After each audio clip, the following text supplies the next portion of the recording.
Laissez-moi vous raconter l'histoire d'un homme qui a transformé 40 000 $ en plusieurs millions grâce au trading, pour en fin de compte apprendre l'une des leçons les plus coûteuses de sa vie. C'est l'histoire de Marty Schwartz, le trader qui a régné sur Wall Street, élaboré l'une des stratégies de trading les plus affûtées de l'histoire, et qui pourtant a vu un simple après-midi shopping mettre toute sa carrière en péril. Alors, si vous vous êtes déjà demandé ce qui différencie les meilleurs traders des autres, et comment même les plus doués peuvent se brûler les ailes, restez avec moi parce que cette histoire est tout simplement dingue.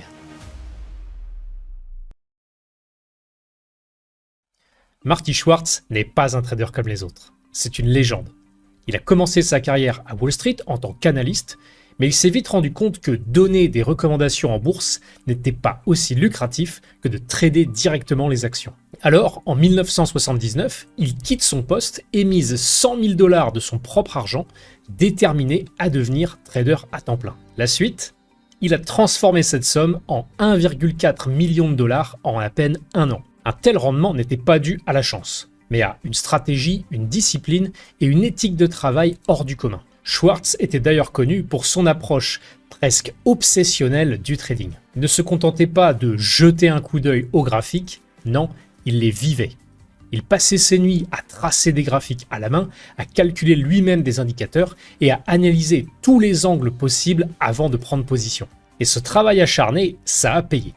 Il est devenu l'un des traders les plus performants au monde.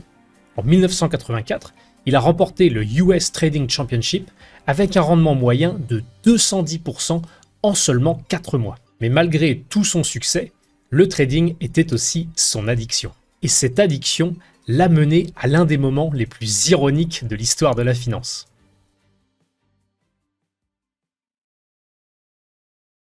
Qu'est-ce qui rendait Marty Schwartz si différent ? Eh bien, son approche reposait sur 3 principes clés. Premièrement, la puissance des moyennes mobiles. Il s'appuyait beaucoup sur la moyenne mobile exponentielle à 10 jours. Si une action ou un indice se négociait au-dessus de cette moyenne mobile exponentielle, eh bien c'était un feu vert pour lui pour acheter. En revanche, si le prix était en dessous de cette moyenne mobile exponentielle 10 jours, eh bien c'était un feu rouge pour rester à l'écart. Deuxième principe, le trading à court terme plutôt que l'investissement à long terme. Marty Schwartz n'était pas un investisseur de long terme. Au contraire, c'était un trader. Il jouait sur les mouvements à court terme, entrant et sortant très rapidement du marché. Et troisièmement, une gestion des risques très stricte. Il avait toujours un stop loss en place et était reconnu pour couper ses pertes rapidement. Il a d'ailleurs dit lui-même un jour « Je peux vous dire comment je suis devenu gagnant, eh bien j'ai appris à perdre ». Ça ressemble au trader parfait, n'est-ce pas ?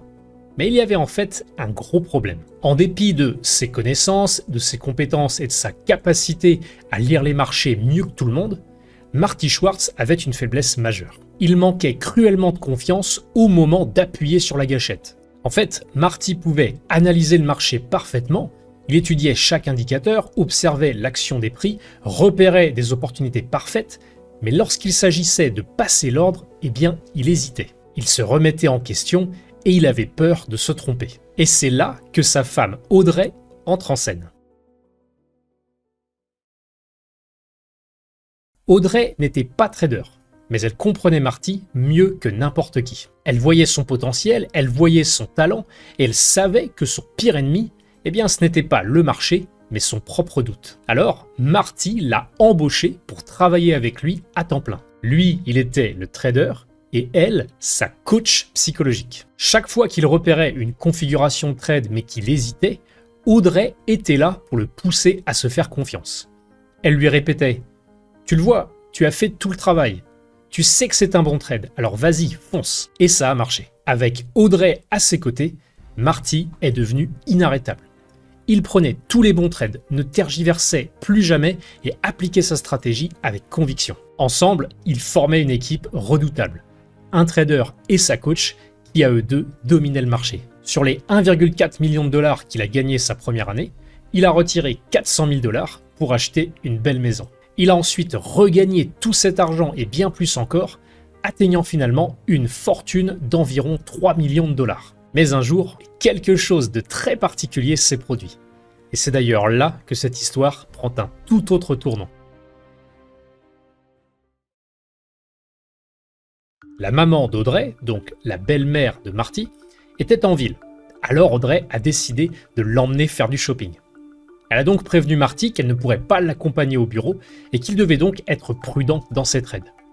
Il lui a répondu de ne pas s'inquiéter et qu'il ne prendrait que de petites positions puisqu'elle ne serait pas là pour le soutenir.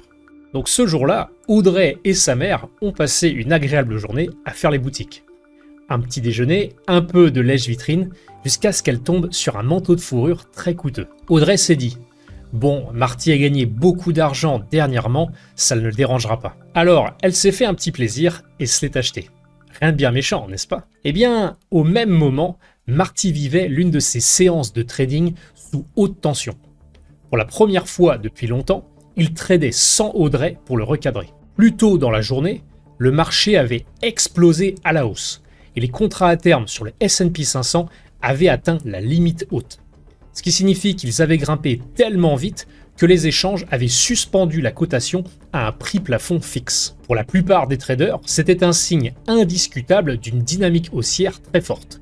Le marché était fort, les investisseurs institutionnels affluaient. Mais Marty?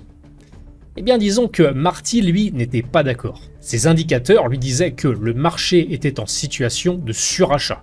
Il était monté trop haut, trop vite, et il devrait forcément corriger à la baisse. Alors, malgré la forte tendance à la hausse, eh bien, il a shorté, c'est-à-dire qu'il a pris des positions de vente à découvert. Mais le marché, lui, il s'en fichait des indicateurs de Marty. Il a continué de monter toute la journée, tic après tic. Et avant même que Marty ne s'en rende compte, eh bien, il était clairement dans le pétrin. Au lieu de couper ses pertes, il a fait l'erreur qu'il savait qu'il ne devait pas commettre.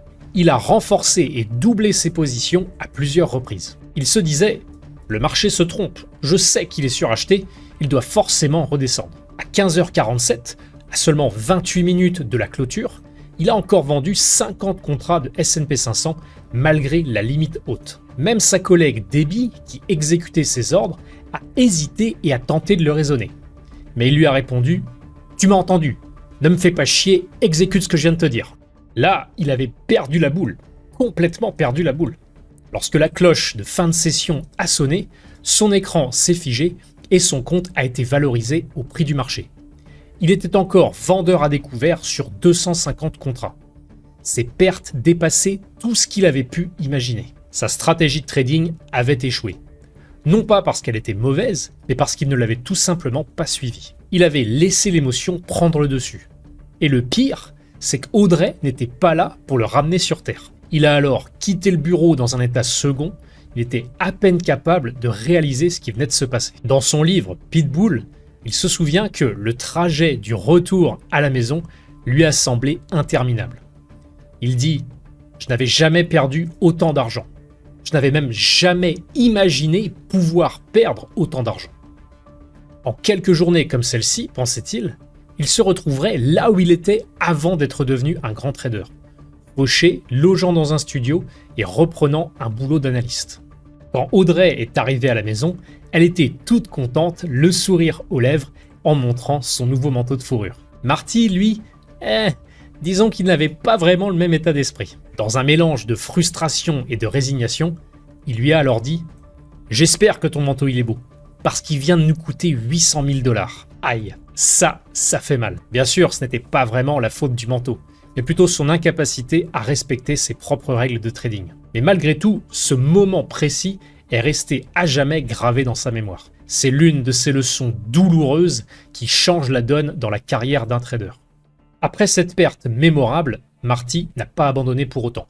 Il a continué à trader et a à nouveau dominé les marchés. Mais il a fini par comprendre que le simple fait de trader pour son propre compte ne lui suffisait plus. Alors, en 1989, il passe à l'étape suivante. Il lance son propre hedge fund, Sabrina Partners. Gérer l'argent des autres, c'est un jeu totalement différent. Mais Marty Schwartz était déterminé à faire ses preuves. Au début, il adorait le défi. Il gérait des millions, prenait des positions énormes et fréquentait même le gratin de la finance. Il est même parti en Europe pour lever des fonds pour son hedge fund offshore. Mais avec le temps, il a commencé à sentir un changement. Gérer un hedge fund n'avait en fait rien à voir avec le trading pour soi-même. La pression était démesurée. Les investisseurs scrutaient tout, les attentes étaient colossales et surtout, il avait perdu sa liberté. Il raconte même que l'un de ses clients, un Français fortuné nommé Jean-Claude, l'appelait sans cesse en lui disant avec un fort accent « Hey Marté, Marté, pourquoi the funds they are not perform up to the standards? Il est nécessaire pour vous de faire mieux. » En 1991, après avoir souffert d'une maladie grave qui a mis sa vie en danger, Marty Schwartz prend une décision radicale. Il ferme son fonds pour se concentrer sur sa santé et sa famille. Il écrit alors une lettre à ses investisseurs en disant, je cite, « La pression de gérer un portefeuille agressif à temps plein ne me permet pas de retrouver la sérénité nécessaire pour guérir complètement. » Et depuis lors, tout simplement, il a tourné le dos à la gestion de l'argent des autres. Mais a-t-il arrêté de trader pour autant? Bien sûr que non. Schwartz est revenu au trading pour son propre compte, et cette fois avec ses propres conditions. Plus d'investisseurs, plus de pression extérieure, juste lui, son instinct et sa stratégie. Il s'est aussi mis au golf, a passé plus de temps avec sa famille et a enfin pu profiter de la fortune accumulée tout au long de sa carrière. L'histoire de Marty Schwartz ne se résume pas à gagner des millions. Elle nous enseigne ce qui importe vraiment. Oui, c'était un trader hors pair. Oui, il a amassé une grosse fortune. Mais au sommet de son succès, lorsqu'il gérait son hedge fund, il a réalisé quelque chose d'inattendu. Le trading, ce n'est pas tout. La pression de gérer des millions, de chercher sans cesse la prochaine grosse performance, de toujours vouloir rester au sommet, eh bien ça l'a consumé. Et ça a failli lui coûter sa santé. Et c'est donc là qu'il a fait le pari le plus audacieux de sa vie. Il a tout arrêté. Il s'est rendu compte que oui, même si le trading c'est une activité très sérieuse, ce n'est pas son unique raison d'être. Et pour autant, il ne faut pas oublier que Marty était un trader d'élite, et ce pour une bonne raison. Son parcours reste riche d'enseignements pour quiconque veut réussir sur les marchés aujourd'hui. Première leçon, respectez vos règles. Comme vous l'avez vu, même les meilleurs traders peuvent succomber à l'émotion. Donc si votre système vous dit de couper une perte, alors coupez-la. Deuxième leçon, ne laissez jamais votre ego prendre le dessus. Marty a admis que ses pires trades se sont produits quand il essayait de prouver que le marché avait tort. Troisième leçon, comprenez votre propre psychologie. Il connaissait le marché, mais il connaissait aussi ses faiblesses. Et il a su s'entourer des bonnes personnes pour l'aider. En l'occurrence, sa femme Audrey. Quatrième leçon, l'argent va et vient. Mais la chance aussi. Le trading, c'est un jeu de probabilité, pas de certitude. Cinquième leçon, prenez le trading au sérieux, mais pas trop. C'est un outil, le trading. C'est un métier, c'est un moyen de bâtir une fortune. Mais ce n'est pas votre identité pour autant. Sixième leçon, sachez quand faire une pause. Marty n'a pas arrêté de trader, mais il a changé sa façon de faire. Il a cessé de gérer l'argent des autres et ne s'est consacré qu'à la gestion de ses propres fonds. Et enfin, septième leçon, la santé et le bonheur sont nettement supérieurs à l'argent et les marchés. Tout l'argent du monde ne sert à rien si vous êtes trop stressé, malade ou épuisé pour en profiter. Marty a choisi la paix au lieu de la pression et c'est vraiment comme ça qu'il a vraiment gagné. En fin de compte, les marchés ils seront toujours là. Mais votre temps, votre santé et vos proches, eh bien, c'est ça qui compte vraiment. Alors oui, soyez un super trader, mais ne laissez pas le trading devenir votre vie. Parce qu'en fin de compte, le monde n'a pas besoin de plus de traders. Il a besoin de plus de gens qui vivent vraiment leur vie. Si cette histoire vous a plu, n'hésitez pas à liker et à vous abonner pour d'autres histoires à venir de traders légendaires. Et dites-moi en commentaire, quelle est l'erreur la plus coûteuse que vous ayez jamais commise? Allez, on se retrouve dans la prochaine vidéo. Ciao!